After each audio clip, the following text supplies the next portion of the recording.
I am joined by Robert Griffin III, James White, Field Yates Meanakeims. All right, so first play we're going to look at, 2nd and 2, one of the Patriots' first offensive plays. What's going on, everybody? Mike Kadlick here. Taylor Kyle's there. Back with another little bit late. Sorry about that. It's my fault today. Patriots Daily Mailbag edition here on this Monday, powered by PrizePicks, powered by Game Time, and powered by a ton of Patriots news over the weekend. We have a couple Patriots adjacent topics that we want to get into that have sort of come down the pipe from Friday through today. Apologies for my shot voice. I'm a little hoarse after a long weekend of rooting on some March Madness basketball, but we're powering through here. Taylor's back is better, so that's always good. I don't know if we even talked about the back. I know that was the reason you missed our crossover last week, but he's healthy. Things are good. Severance finale has wrapped up. We're gonna get into maybe we won't get into it, but we're gonna at the end. We definitely will at the end. Yeah, sure. we'll loop our show, our love for show, or Taylor's love for shows, my love for Severance. I'm gonna get back into catching up on some shows I wanted to watch now that we're kind of in that lull between combine, free agency, into the draft. So I got to catch up there. So we'll get to all of it real quick. Did you try shrinking? No, I did not. I haven't tried it yet. It's okay. I will. I will. I know. I'm okay. I'm not gonna. I won't get into the all of the back and forth within this region as far as the Karen Reed trial goes, but I am watching that HBO series now. Nice. That just came out. It's kind of like an interesting thing. So since it was so local, I'm kind of into that right now. But I'll get to another show later. But outside of that, as we were saying, there are some Patriots adjacent news that has happened. So we'll talk about some of those before we get to your mailbag questions that you posted on Twitter. If you have any more, throw them in the chat. We'll get to as many of those as possible. With that being said, though, Taylor, the New York Giants signed Jameis Winston this weekend. And in my opinion, anyway, that sort of takes them out of the Aaron Rodgers sweepstakes, meaning that out of the Aaron Rodgers sweepstakes could mean they can now take a quarterback at pick number 3. And that, in theory, takes them to Shedeur Sanders, which means one of Abdul Carter and Travis Hunter will ultimately fall to the Patriots. We got some questions on this scenario in the mailbag, so we'll touch on it more there. I know that you and John talked a little bit about it in the AMA members mailbag last week. Who you should do, Hunter, Carter. You guys can, if you missed it, go watch that over again. But breakdown Travis Hunter also for our premium members. Oh yes, we do also have a Travis Hunter breakdown out for our, like you said, our premium members. We'll preview that later on in the show. But if you want to go check that out, sign up for our bonus content. With that being said, Taylor, thoughts on Winston, and do you think it really matters? Like, does this truly tell you that maybe they'll use him as a bridge to a guy in Shedeur, or does it tell you, hey, we were out on Rodgers, we still want a veteran, we still might take best player available at 3? How does that situation unfold for you? What are your thoughts on it? I think Jameis gives them flexibility in the case that a quarterback gets taken with the first 2 picks, like Cam Ward, between the Titans and the Browns. I think one of those 2 teams ends up picking him.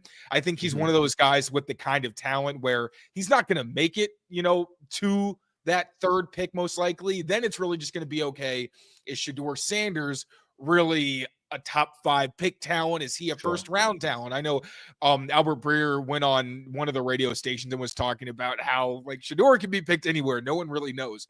That said, there's been so much smoke with him and the Giants. I heard some when I was down at the combine. Like there's the video of like Dable and him dapping up, and just like the body language, it feels like they know something we don't know. Remember, and again, it doesn't mean they're going to pick him, but even as early as the Heisman ceremony, when Shedeur was there for Travis, there was the video of him playing catch with Malik Neighbors, like in the New York City streets. Like there's something brewing there. Yeah, it's got. The Giants cleats. It's got the Caleb Williams vibes where like Keenan Allen went to his pro day and they just made no attempts to hide what they were doing because they didn't need to. And the Giants have done something very similar where it feels like there's just been such a connection. And also when you think about it, yes, this could be smoke, but this isn't like reporting that's been out there. It would be kind of weird if, and not to say that they wouldn't be on good terms with him if they weren't going to pick him, obviously. It's not a full guarantee, but it would just be kind of odd to get the kid's hopes up and then pull the rug out from under him. But that's been the story of the draft before. It wouldn't be the craziest thing in the world. Sure. That said, I think that Brian Daboll would have an aneurysm if Jameis Winston was his quarterback for an entire season. 100%. Like Jameis is known for like, yeah, he's fun. He's good for a quote. He's going to make some big plays, but he's also the kind of guy whose turnover-worthy play number is always going to be bigger than his big-time throws. It's like the splash plays aren't going to match what he does in terms of being more risky. So I think that this is a move for them to just try to make sure they don't they're not screwed basically if they lose out on Shedeur, but I'd be shocked if they don't end up going for someone like a Shedeur if he's available, which just makes it feel more likely that the Patriots end up having a shot at either Abdul Carter or Travis Hunter. Yeah, there was on the Cam Ward front in this situation, it does feel inevitable that Tennessee is going to just end up taking him. They could go best player available, which we'll get to that in just a second with Eliot Wolf's comments on the Patriots plans there. I just wrote something up for SI.com that not only did Cam Ward visit with Tennessee before free agency, go to dinner with the team and everything else, but also I read something from Ari Meirov from the 33rd team. It was on his podcast that, everybody around the league thinks that they're just going to take Cam Ward because they also were not involved in any of the free agent quarterbacks. They passed on Aaron Rodgers. They passed on. Yeah, exactly. So it just feels like that's just going to happen. So obviously, we know that's going to help the Patriots, but it's really that second tier with Shedeur and with the Jameis smoke, with the fact that there were all those rumors that Shedeur's meeting with Cleveland was really the only one that felt like he cared. Like, there was some smoke that he may not have interviewed well with other teams. And so it just feels like those two spots, again, with the thing that Breer said, if he doesn't go to Cleveland and he doesn't go to New York, it feels like he could fall to like the back end of the first round and a team may go get him at that point. So there's going to be a little lull there. But if you're the Patriots, you can only hope that Jameis going to New York means that, they have their eyes on Shedeur and that they're not doing the long-term or not long-term, the 1 to 2 year solution with Aaron Rodgers. Jameis is a guy who comes into a building. Clearly, he's comfortable with being a backup, if not somebody who can be a bridge guy. So again, that's just another silly season nugget that we wanted to hit on here. As far as another one from the Super Bowl too, we interviewed Jameis. Oh yeah, that's right. There we go. True. Good point. As far as more NFL draft smoke goes, Eliot Wolf spoke about the Patriots draft strategy a little bit yesterday. The Patriots held a season ticket members draft preview at Gillette Stadium. I know that David Andrews, Brian Hoyer did a live quick snap podcast from there. And Eliot Wolf spoke with some fans as well. And Karen Guregian of Mass Live was there and wrote this for their website this morning. Wolf did speak about, again, that draft strategy, said that they don't feel compelled to draft for need at this point in time, and that the best player available was going to be the way that it is.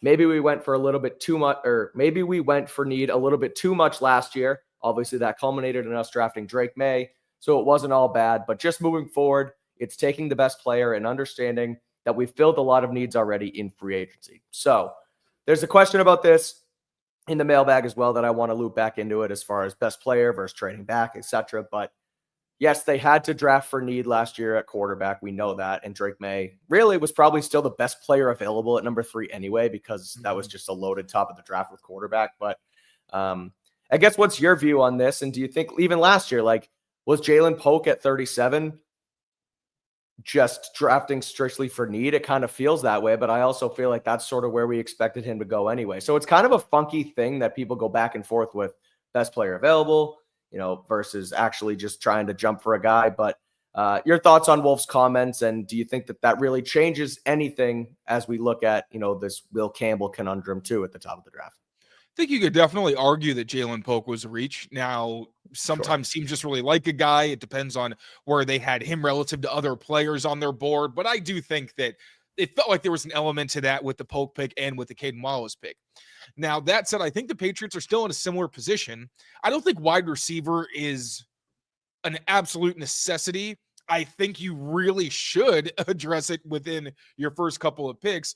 But at the same time, if they end up going for a receiver like a Jalen Royals or something, if he's around early in the third or at the back of the second, I don't really mind that, right? Like, you have talented players.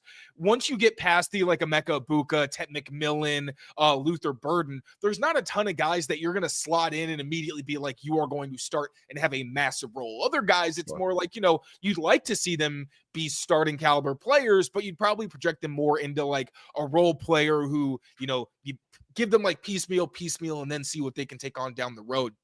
So wide receiver, I don't think they're absolutely desperate. Like at this point, you could have hopefully gotten the veteran wide receiver. Diggs is still on the table. It is what it is. I really think the biggest crux is developing your young talent and obviously staying on the market for some established veterans you can get via trade. Now, left tackle is the one spot where they truly are screwed, I think, a little bit if they don't draft anybody early. As in either your first pick or if Travis Hunter falls, you're either trading back into the first or getting somebody with that second round pick. If Adarian Lowe started every game next season, I don't think it would be great. Like, I also don't think that Drake May would lose his life either. You know, when you talk about last year, what were the bigger issues than Adarian Lowe? DeMontre Jacobs having to be a starter. Mike Nwenu wasn't one of the bigger problems, but the fact he was out of position did affect the rest of the offensive line. Ben Brown, I think Garrett Bradbury is obviously an upgrade there. And then Layden Robinson, hopefully with another year, he can seize that starting job. So like Vidarian Lowe on the left side is not the best case scenario, but when you're talking about most rookies or even guys you could have signed off the street that would have slotted in that left tackle spot, not many of them are giving you significantly better play than you get from Lowe, but you'd like an Ursary or a Membu or a Will Campbell, maybe a Josh Connerly if they like him, someone in that vein where at least the athletic upside is bigger, where you'll take some of the lumps. Gets a little shakier and dicier once you get past that. But other than that, like I posted my depth chart online, I think they're pretty well stocked everywhere except for wide receiver and left tackle in terms of like those are spots where you could really use some premium talent to push you over the edge. But I think defensive line, linebacker, safety, even corner to a degree, they could still use some depth. But like you're not really aching, right? You don't desperately need people to start for you, maybe be top backups. So I think they're in a really good spot for most of the roster, but left tackle's one that if it's not your first pick, it's really got to be the second. Also because it's just a spot where once you get past that early second round, there's just usually such a significant drop-off. You can't reasonably expect those guys to start, kind of like Hayden Wallace last season. You mentioned the good depth at every place but left tackle and wide receiver. Obviously, those are the ones they want to attack. Everyone wants it. We know it. They want to use if Travis Hunter's there, I feel like that's the obvious one. Abdul Carter, different story. I said we'll get to that in the mailbag, which I kind of want to wait on because there was a good question that kind of throws up it's not a layup, but it sort of puts that in better perspective on what they should do. But you did mention that depth. And speaking of which, they did restock their linebacker depth today. Christian Elliss re-signing with the Patriots. He was a restricted free agent, and the Las Vegas Raiders signed him to an offer sheet last week. The Patriots had a certain amount of time to match said offer, and today they did exactly that. And so he is somebody who was claimed off waivers 2 seasons ago after Philly cut him last preseason. He ended up sticking on with the Patriots last year. Played in and out mostly as a special teamer, and then sort of emerged this year as a strong young linebacker or presence for the Patriots at linebacker, and they're keeping him around. And obviously that's noteworthy. Just your thoughts on Ellis, his fit with the team. Obviously, they want to get sort of slimmer and faster at linebacker, which we talked about with Juwan Bentley last week, who has reportedly slimmed down some of his weight. But thoughts on Ellis re-signing? Do you think it was important? Do you think they could have let him walk? How do you kind of read this? And does he have a role, not just on special teams, but on this defense next season? Yeah, this is a little bit of a roller coaster of emotions because it seemed like they were going to bring him back. Then the Raiders, then you bring in Jack Gibbons. It seems like, okay, maybe that was going to be Christian Ellis' spot. But no, the Patriots really did see a role for Ellis in this defense. And I mentioned, I thought that he really did start to build some momentum and looked good as a coverage linebacker. Even in run defense, like he takes on blocks. He's fast. Mike Reese reported the team thinks he runs well and his best football is ahead of him. I thought the same thing. You think about last year, like Dante Hightower even admitted that he was in a bit over his head, especially early on as a linebackers coach. So it's not like Ellis had the best guidance. Then you also talk about like Bentley's not on the field. The communication was kind of shot for these guys. There was a lot that really Ellis had to kind of take on in terms of a role. First, he's the dime guy where he can blitz, he can cover a little bit. Then you're asking him to pretty much be a main linebacker because like Raekwon McMillan falls through. Sione Takitaki wasn't very good. And really all things considered, I thought he was pretty solid on top of obviously primarily being a special teamer. I think Belichick last year on the Coach podcast had him on his all Belichick team. So yeah, that's right. Ellis is a valuable player and he's better, I think, schematically in this defense. So it makes all the sense in the world to bring him back. And I really like what the Patriots are doing now depth-wise, because I was thinking that they really needed to take a linebacker like a Schwezinger or a Boss or whoever, a Chris Paul or somebody like that. But now you've got Spillane on a 3-year deal. Christian Elliss is on a 2-year deal. Bentley is slimming down to try to stick around. And if he really does fit, you never want Bentley out of the building, honestly. Right. Like, he's got good coverage instincts. If he can get better in terms of mobility, I really think there's going to be a role for him if he wants to stick around. Tavai probably is on the outside at this point, but like you get Gibbons and even Monty Rice, a guy that not a lot of people know about, but these are 2 depth linebackers who are going to contribute on special teams if they make the roster, and they have experience in Vrabel's defense. So like last year, Bentley goes down. There's no real leader on the defense. Obviously, no Barmore hurts as well. No Peppers. Like, it wasn't in a vacuum, but the linebacker spot was really hurting because of leadership and because of personnel. Now you've got guys who played in this Vrabel defense. Inside linebacker coach Zach Kerr, he's someone who's been in this system for multiple seasons. So you really can kind of project what this is going to look like at linebacker and say, okay, even if injuries hit, which it's a tough position, it's going to happen. I think they're much more well-stocked, at least at this point, than what they were last season, and it's not particularly close.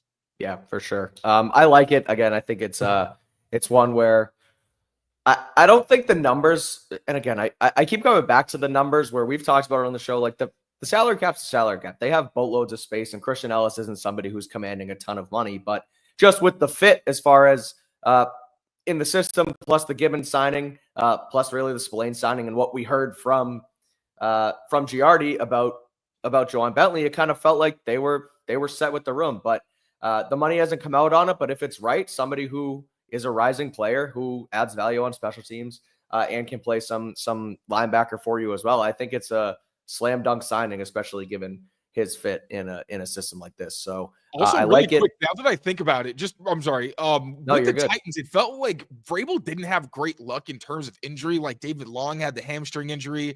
I don't think Azeez Al-Shaair necessarily battled with injury, but I think there was like a decent amount of turnover at the linebacker position or just inconsistency with being on the field. So I wonder if that kind of motivated them really stocking up. Just a last kind of fleeting thought, because I remember they had to switch up at the second level a few times with the Titans. No, that makes a lot of sense. Okay, one more news item here. Sorry, I was trying to. No, my bad. No, you're good. I didn't mean to do that. I'm just trying to. Sometimes I'm sitting here thinking, how do I want to transition these into the next topic? But I got nothing here. But we do have Mike Vrabel speaking at Boston College and head coach Bill O'Brien's pro day from Chestnut Hill today. Obviously, Donovan Ezeraku, one of the better edge defenders in the draft, is there, and there was, I believe, representatives from all 32 teams at BC today. I don't want to say Bill O'Brien's building a monster. He was a little bit last year, but the fact that they have Ozzie Trapillo as well as a tackle prospect. There was a video from Tom Carroll from WEEI posted today. He was down there. Looked like Vrabel was watching him intently, so perhaps they go for Trapillo in one of these middle rounds there. But Ezeraku, the big one, and Mike Vrabel there speaking with Boston College. I don't know if you have any more thoughts on that, whether either of those guys could be a potential Patriots fit. I know that you guys know that O'Brien and Vrabel have the connection. Vrabel was his DC when he was with Houston. So they know each other, could kind of share some notes, compare notes there. But your thoughts on Vrabel being at BC, speaking to the team, and also keeping some eyes on some of their top prospects out in Chestnut Hill.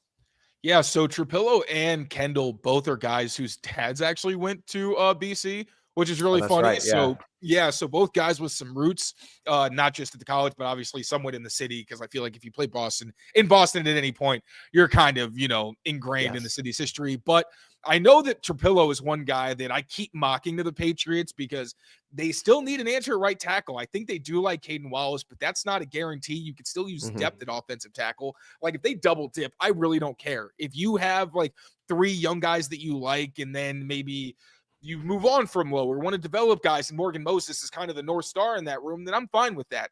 Kendall, I haven't watched his tape, so I don't want to get too far into it, but reading his scouting report, he sounds a lot like David Andrews, where he's sawed off, doesn't have the best size or power necessarily, but he's a good athlete who still moves well and has a lot of experience. So the Patriots need to address the center position. Like, Bradbury's you'd like for him not to have to start this year, period, but you'd really like for him not to have to start past this season. So having a guy like Kendall who could either take the job or at least develop behind the scenes with somebody like Bradbury who's done it for a long time and had success. Also, continuing to look like the Patriots want to run more of a zone system than they have in years past with Bradbury, a zone guy. Membu, they've shown a lot of interest in. He's more of a primary zone blocker. So also Trapillo is a very athletic guy. So both guys are very obvious fits, and that's why a ton of the Patriots brass was there. They have all the intel they could possibly want. O'Brien gave a seal of approval for Trapillo. So, no one would be surprised if they end up on the Patriots. But, of course, Patriots aren't the only ones who are going to be interested because these are some good players. Exactly. All right, we'll get to your Patriots questions in just a second here, so load them up in the chat if you got them. We'll use the ones from Twitter as well. But first, a quick word from our friends over at PrizePicks. We'll be right back. PrizePicks is the best place to get real money sports action. With over 10 million members and billions of dollars in awarded winnings, PrizePicks has made daily fantasy sports accessible to all, and all you got to do is pick more or less on at least 2 players for a shot to win up to 1,000 times your cash. So run your game all season long on PrizePicks. They now offer Venmo, Apple Pay, MasterCard, and more for quick and easy deposits into your account this sports season. And the second half of the basketball season is officially here, and the race to the playoffs is heating up on PrizePicks. So don't miss your chance to cash in as the league's best fight for playoff positioning. You think LeBron James will get more than 24 points? You think Giannis will get more than 35? Cook up those hot takes with your friends and win real money this basketball season. All you got to do is sign up on the PrizePicks app today. Download the app and use that code CLNS. You get $50 instantly after you play your first $5 lineup. Again, download the app and use code CLNS to get $50 instantly after you play your first $5 lineup. PrizePicks, run your game. That is our friends at PrizePicks. You know them. We know them. Head over there. Use code CLNS. You get $50 instantly after you play that first $5 lineup. Celtics playing tonight out on the West Coast. I believe they're in Sacramento, if I'm not mistaken. Correct me if I'm wrong, but we will have a PrizePicks lineup out for that, so make sure you follow along on the X app. I will have you covered there, and we will continue to try and make some cash betting. Not betting. We're not doing that. Dang it. We have to cut that out of here. Oh, PrizePicks, run your game. It's daily fantasy. Anyhow, we got to make sure we fix that for the audio version. But head over to PrizePicks. Use that code CLNS. $50 instantly after you play your first $5 lineup. All right, that's it for that. Let's get into the mailbag segment of the show. Taylor is laughing so hard right now that he had to mute himself because I can't get through an ad read right. Actually, it doesn't matter. I think the ad read, you know what? I'm not going to do this. We're just going to get into the mailbag. And based on Eliot Wolf's comments, Taylor, don't do this to me. It was a long weekend. Come on. All right. We talked about the best player available versus drafting for need conversation here. So this interested me, this question. Based on Wolf's comments about them wanting to draft the best player available, if Abdul Carter, not Travis Hunter, falls to 4, do you think they take the best player available in Abdul Carter, or do they trade down and then still take the best player available but have them be an offensive player? You see how they can kind of thread the needle there and make it so technically we're not drafting for need, we're just trading back and then drafting the best player available. No, I get it. I think that makes sense. I think especially of the two players, Travis Hunter is the one that I would really have a hard time passing up on because I think he's truly like bust-proof generational prospect. You pair him with Christian Gonzalez or Drake May, and that can be a really special combination, even though I prefer him at cornerback. Now, with Abdul Carter, I think it's the cleanest because it addresses a need that the Patriots have that's still pretty glaring. I think that Kayvon Chason and Harold Landry, they're fine compliments, I think, to Milton Williams and Keon White on the inside, especially if you get Barmore. But I still think you're lacking that guy with the really scary explosiveness, like can just completely wreck plays in this penetrating style of defense. But with Abdul Carter, you're also talking about the foot injury. it's the 1 year, and I don't want to harp on that too much because I think we've seen with pass rushers, like you can say, oh, he's so raw, and then it really just takes him learning 1 or 2 moves and perfecting them before that guy becomes a real problem in the league. Also just character stuff. I keep hearing some, like I've heard he's kind of a knucklehead, and there's some off-field issues with, some red flags. You can look him up. I don't like talking about that stuff on the show.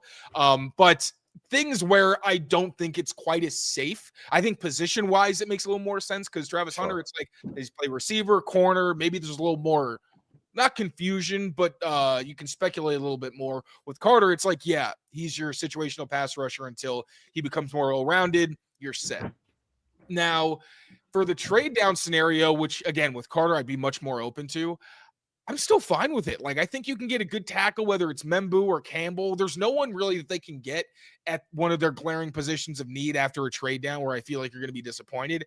And you give yourself more ammo to add youth and more explosiveness at other positions. So I'd be all for it.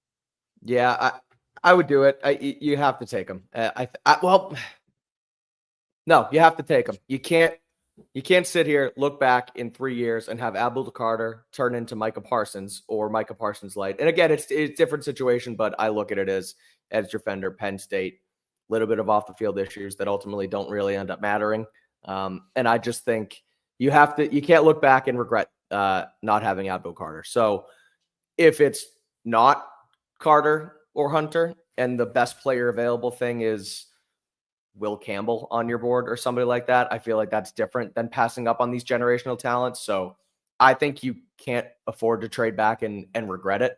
But I understand the concept here where, okay, we really do want to end up filling our offensive needs at the top of the draft because we did have such a defensive heavy free agency. So it's going to be tough. Not everybody's going to be happy. Not every fan's going to be happy, but ultimately, at least in my opinion, I think you have to go with best generational type of talented player, regardless of if they're on the offense side.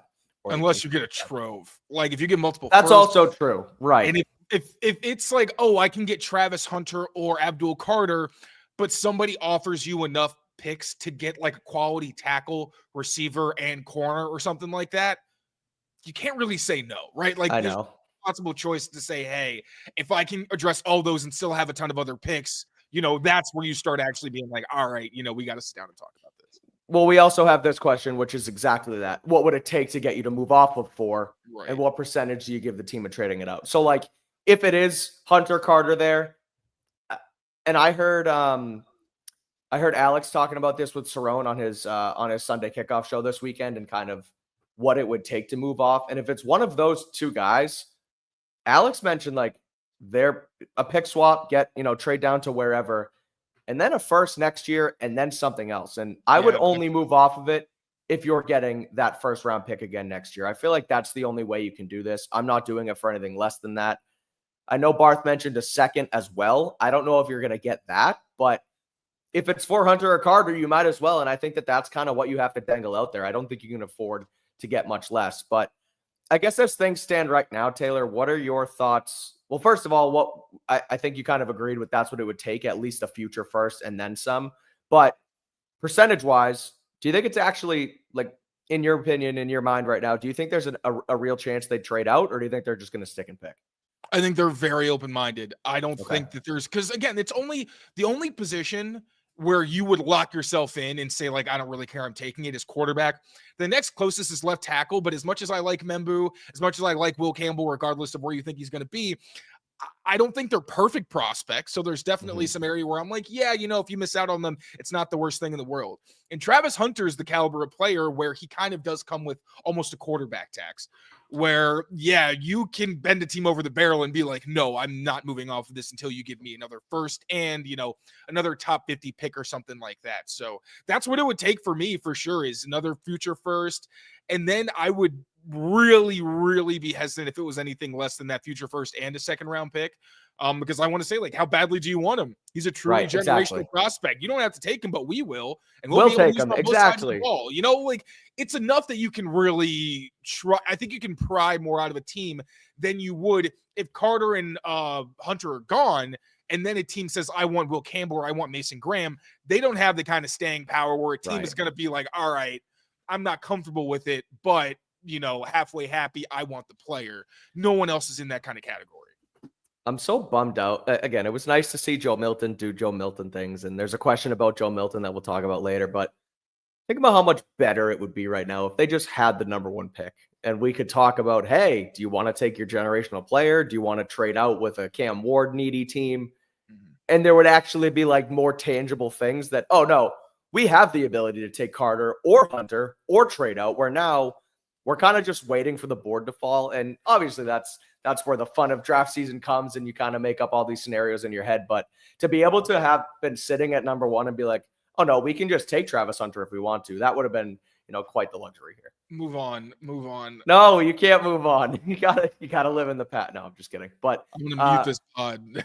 Well, on that, actually, you mentioned the Travis Hunter breakdown you did for our premium members.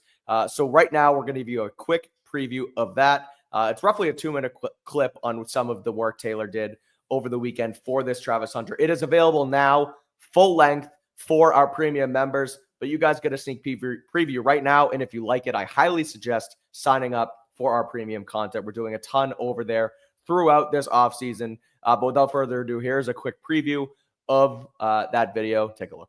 The Patriots had Christian Gonzalez and Drake May fall into their laps in consecutive first rounds. But could Lightning really strike a third time and provide one or both of these young blue chip players' dynamic partner for the long term?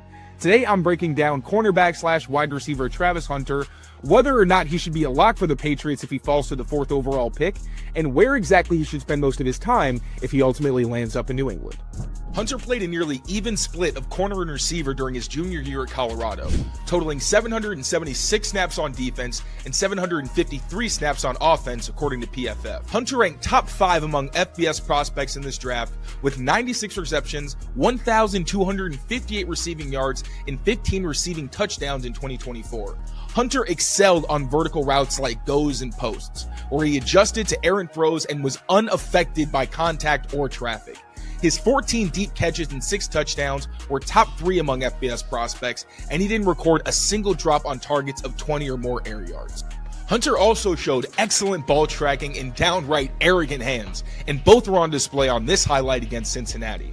Hunter's press defender tries disrupting him early with a jam, but he isn't disrupted and shoots past the corner to win deep. The go ball is underthrown, but despite being clotheslined while trying to adjust, Hunter shows incredible focus to complete the catch for an and 1 along the sideline. With Colorado facing an improbable 3rd and 12, Hunter gets a target on a shallow crosser with room to work underneath. He quickly snatches a pass against his momentum and burns 2 bad angles from BYU defenders. He then sets up a closing linebacker for a juke, pulls away from a safety, and races down the field before ultimately throwing a stiff arm and heading out of bounds. Thank you all so much for watching. Make sure to become a member of Patriots Press Pass on YouTube to get full access to videos like this and much more really fun content. I cannot wait for you to see it. Thought I wasn't going to make it? I don't even know what happened. I don't know why Amit called me an idiot in the private chat. Did I mess something up when I clicked go? I don't know. Oh, all right. Well, that's your preview. Good stuff on the Travis Hunter front. I took it off. It's okay. Oh, I left a comment. I was confused. And then my screen froze for the entire promo, so I didn't even get to watch it. But regardless, that's your preview for your Travis Hunter breakdown. If you want to sign up for our bonus content, our tiers are listed on screen. Right now, there is rookie starter, there is all pro, and there is GOAT status. You get some added content within each tier. All 3 have ad-free content. There's also custom segments for GOAT status. You get Discord chat rooms with Taylor, as well as some of our other hosts, live film reviews, mailbags that we have been doing, member AMAs every Friday with Taylor and John Dennis. I will be joining those shortly here on the pod. So again, make sure you check it out. That is our membership YouTube tiers. So if you want in, join the party with Taylor and all of the great work he's been doing here on Patriots Press Pass. All right, moving on. I did actually just see some Patriots adjacent news. It's not entirely it's worth mentioning, but Curtis Jacobs and Lacita Smith both did not clear waivers and were actually claimed. Lacita Smith is headed to the Steelers. Curtis Jacobs is heading to the Titans. So both those guys were released or waived rather last Friday, and they did get claimed on waivers today. I'm sure you don't really have too many great thoughts on that one, but I figured I'd just throw that in here. Hey, they got the Titans Patriots pipeline. Hey, yeah. Hey, there you go. What do you say? And Steelers offensive lineman a little bit too, but so yeah, that's fair. All right, here's an interesting one. Same with or on the same kind of lane as the number 4 pick stuff. But if we do miss out on Hunter or Carter, would you go tight end or running back at 4 and then maybe target OT later? And this comes in conjunction. And when they say tight end running back, I assume Tyler Warren or Ashton Genty, because those are the 2 best players, pretty much consensus at both of those positions. And I also heard on the Pat McAfee show today, Daniel Jeremiah was on there, and he was asked about the Patriots potentially just staying best player available at pick number 4 and taking Ashton Genty. And he basically said the Patriots should be in the best player available mode at that position, but best player available to help Drake May. And he didn't necessarily say that they should take Genty, but he was kind of the mindset that he would be able to help him over taking a defender. Last year, Jeremiah was also a fan of the Patriots taking Bijan Robinson, or 2 years ago rather, to pair with Mac Jones. He still had Ramondre Stevenson there, so he loves Ashton Genty. I think he's his 3rd best player on his board, so maybe that's kind of where he's hoping that a guy like that does go that high. But your thoughts on them staying at 4 and taking Warren or Genty, or would you at that point just trade out if that's kind of where they wanted to go? Well, Daniel Jeremiah is one of the best of the best. So like I make my faces, but no disrespect to him. He knows more than he's forgotten more than I'll ever know. I just think that there's this is why you don't go 100% in one direction or the other, right? If you only draft for positional need, then you're going to end up reaching for somebody who might not be anywhere close to where you're taking them. Versus if you draft just because of the best player available, you could end up with 3 running backs in one room with one who you're paying for the next few years. You know what I'm saying? So one, the fact that it's a running back who is very dependent on another position to have consistent success, that's one big bugaboo. And then you still have Ramondre, where it's not like you could just easily trade him somewhere else and get a good value. So maybe some other positions like wide receiver is one where I would consider it, because if you have one receiver who's much better than another, you could play them both and still have some level of being able to trade the other. I just don't think that's the same with running back. So Tyler Warren, I think tight end is a little bit different, because tight end in the offense, I think for not just the offense, but the passing game, like Ashton Genty does give you someone where the defense has to game plan for them and be afraid of them. Totally. But the run game is not a threat on every single down. A pass is a threat on every single down, right? Yep. So I think it's much different if you're talking about a Tyler Warren or a Colston Loveland, who can move around the formation, dictate matchups, get coverage indicators, things like that. There's value in having a true number 1 tight end who's top 5 in the league ideally, and is that kind of movable chess piece and a formidable receiver, right? But those have very, very special players. So if you're even Loveland, he's not really a tight end, I don't think his upside in terms of being an inline blocker is very high. So what is he? He's a pass catcher who can block, or he's a big slot receiver. Sure. And, it's the year 2025. I think we can kind of move past that. If you're a special talent like Brock Bowers, that's one thing. Colston Loveland is not Brock Bowers. So if they trade back to the 10-ish range, and Tyler Warren's still there, or Colston Loveland's still there, I would maybe consider it, because I think that's a range where okay, if Armand Membu's gone, or maybe Will Campbell's also gone, I could see the conversation there. But other than that, if Hunter and Carter are gone and you do for some reason have to pick, I would not consider tight end or running back at number 4. Not even close.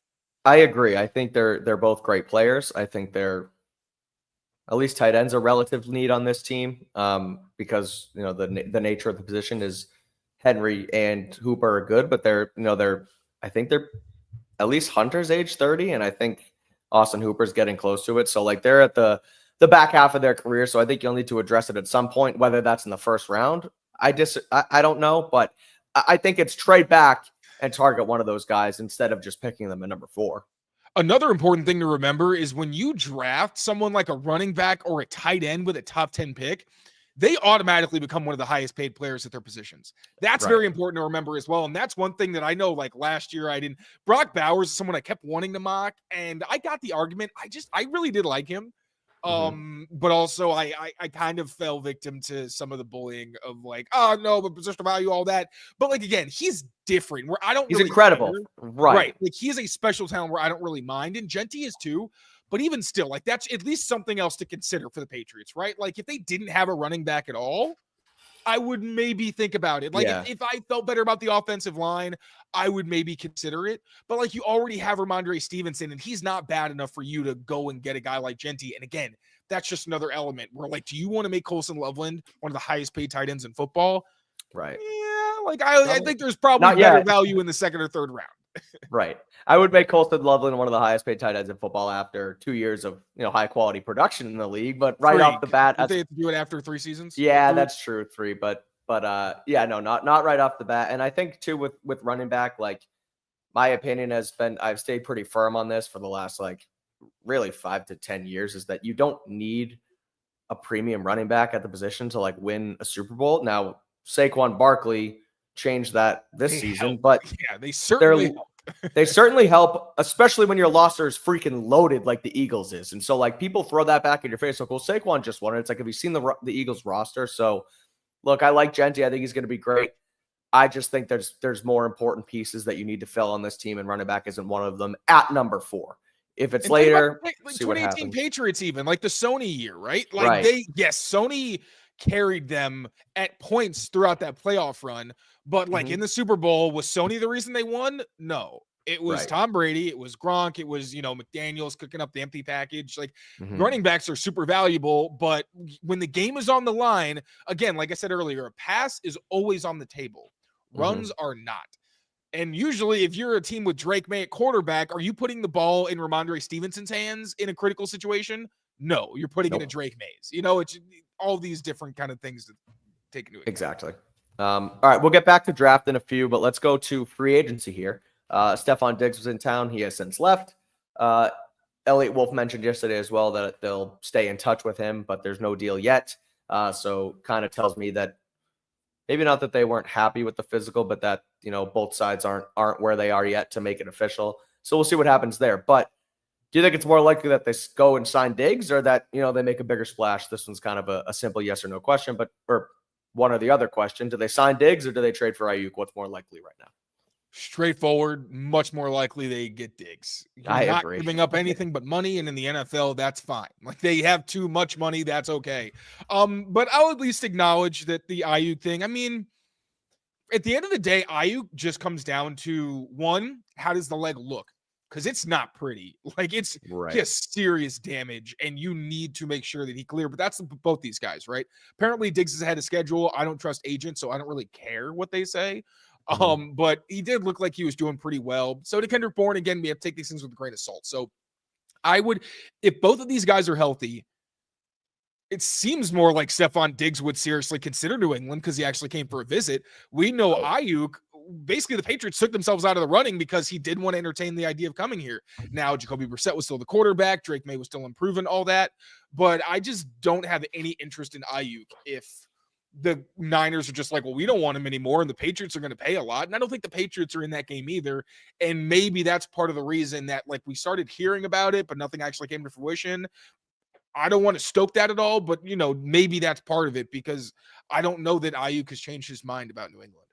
Yeah, I mean, as far as what's more likely, it has to be Diggs, at least, if we're going statistics likely, because he's actually been in the building and met with the team. And at least this year, there hasn't been much, if any, smoke towards them actually going for a trade once again on Ayuk. We know they were involved last year, so that means they have interest in the player. The front office hasn't changed too much since last year. So, things obviously change with the ACL tear and whatnot, but maybe they find the framework eventually. But for now, definitely signing Diggs. But on the Diggs front, I thought this was an interesting one. True or false, the courting of Diggs was really just to light a fire under the wide receivers already on the roster. I'll answer and say false. I don't think that that's why they brought him in, but it's an interesting point where he comes in and becomes someone who can help the room, because we've spoken about it the last couple of days, where it feels like him being a locker room cancer is completely overblown, and there was just him wanting to win and motivate and, fight with Josh Allen on the sidelines, but not fight, like just be like, look, let's get on the same page type of deal. And so I don't know if this is to light a fire, but I think that tells them at least, hey, there's we still need help with this room, and you guys weren't able to do it last year. So let's try and get some better guys in here, and hopefully it makes them play better. But I don't think that's the reason why they did so. Yeah, no, I think that's trying a little too hard. Like in season, maybe, that's kind of thing you shake it up. But this is a new coaching staff. Like their wide receivers coaches and offensive coordinator and head coach just got fired. That's plenty of, that should be more than enough when you have completely new leadership at every level for where you are in the building. They obviously need to improve, and I think that Matt Collins was part of that effort where they wanted to put guys in rooms where they know what the standard is, they know what to do, and the coaches know that they will uphold that standard. But yeah, I don't think it really has anything to do with lighting a fire, although obviously doing that, signing Diggs rather, would definitely be beneficial for the young guys. For sure. All right, one quick read from our friends over at Game Time, then we will wrap up with 1 to 2 more questions that we got. But Game Time, we don't have a preloaded video, so you guys got to listen to me and my short voice for the next couple minutes. But Game Time is the exclusive ticketing partner of the CLNS Media Network. And as you guys know, they do have their new feature. It's the Game Time Picks feature, and it makes getting tickets to your favorite shows, concerts, and of course, sporting events even easier. They filter out the fluff and show you only incredible deals on great seats, so you don't have to waste time searching through thousands of tickets. March Madness was this weekend. It continues again next weekend, and you can get plenty of deals on the games coming up. I'll actually do a live look at the Game Time app right now as we go through it, because they do have super deals. They do have great deals. They do have amazing deals. You can customize your spot. You can look at your seat views before you buy. You do all of that good stuff to get the best seats on the market. And right now, March Madness NCAA men's tournament. There are tickets in San Francisco, Newark, New Jersey, Atlanta, Georgia, and Indianapolis for the Sweet 16 sessions, all loaded up in Game Time right now. We may have fans in the San Francisco Bay Area, or if you're just out there, that's the cheapest ticket right now, and the get-in price is $174 on the Game Time app, and that is with the all-in pricing toggle turned on. So take the guesswork out of buying tickets with Game Time Picks. Download the Game Time app, create an account, and use that code CLNS for $20 off your first purchase. Terms apply. Again, create an account, redeem code CLNS. You get $20 off. Download Game Time today. What time is it? Game time. There we go. It's game time, and it's also time to wrap up our Monday mailbag with, I guess we'll go 2 questions looped into one, and that is, of the remaining free agents, who do you consider to be the best fit for the Patriots? And I want to throw this one at you as well, because I saw you tweeting about him the other day. What are the chances of Tyron Smith coming to New England and being a bridge left tackle? I think Tyron Smith's probably best fit. They still need a left tackle. That's why I asked them together. Yeah. Yeah, no, they need a left tackle who's a veteran. He played under Todd Downing. He played across from Morgan Moses. Now, Tyron Smith, according to Giardi, didn't even answer the Patriots' calls last year. So, just like the Ayuk situation, who knows if he would even seriously consider New England. But after last season, clearly Tyron Smith has taken a step back as a player, would be better than what the Patriots have, obviously, especially in terms of experience. But, if you would be interested, yes, he fits a glaring need for them. But really at this part of free agency, doesn't like the fits and everything, like we're talking about camp bodies at this point. Exactly. Like there's not a whole lot of guys that are going to be signed right now who should be expected to make a significant difference. And that includes Diggs. Like even if he's on the team, could he be a target machine? Yeah, like I think Drake May could feed him for sure just to have someone who's reliable. But I also don't think that he's so talented that if the young guys are playing well, then Diggs is going to be your top target. I think you'd much rather some level of obviously you want them to bring in a true number one. But if Javon Baker and Jalen Polk make a jump or Booty plays even better, I'd rather, you have your 3 wide receiver 2s kind of situation than you forcing Diggs on the field when your young guys could at least be building chemistry and improving. Fair. And on that kind of this double question here, I agree that Steph Diggs is the best free agent available. I would go with Tyron Smith, but again, I don't know how much value he really brings. I don't know if he really wants to be here. I don't know how that clogs up what you end up doing in the draft. And so it just kind of feels like go get Diggs, let your tackle position kind of fall where it may throughout the draft, and then I don't want to say piecemeal it together again because they've made more moves at the position or at the line in general with Bradbury and Moses and stuff. But that left tackle is still a big blemish right now. And I just don't think Tyron Smith necessarily makes everything go away. I feel like that's just a Band-Aid for a bigger problem. So I would do it. Point. It's a gaping wound. I'm sorry. No, Vidarian Lowe kissed it to make it better. Exactly. Yeah. So one little note on what we were talking about earlier. Looks like Deion Sanders is speaking at some conference right now, and he was asked about Shedeur, and he basically said, "Let's hope it's New York." So that's more fire. Damn, it's yeah, that's more smoke around the fire. That just tells me that he knows, and they know that he's going there because Deion says things, and wild thing to say if he didn't know. Exactly, right. Don't it's still Deion. I don't want to act like what he says is law. He's super out of pocket, but even still, that's not insignificant. Fair point. So we'll see. We'll keep an eye on it, and we'll keep you locked in here on Patriots Daily throughout the rest of the week. We'll be back tomorrow, back Wednesday. We got a couple more shows coming at you, so keep it locked in here on the channel as well as on social media, where we'll keep you updated what is coming next. Taylor has all of the best film breakdowns and AMAs and etc. on the premium version of the channel. You can't even remember it all. Exactly. He's just killing it with premium. So if you're interested, join the party and join it on our tiers we talked about earlier. Rewind if you haven't seen it. Until next time, that's going to do it for us here on a Monday edition of Patriots Daily. We'll see you soon. Take care of yourselves. Take care of each other. And we'll see you next time. Peace out, everyone.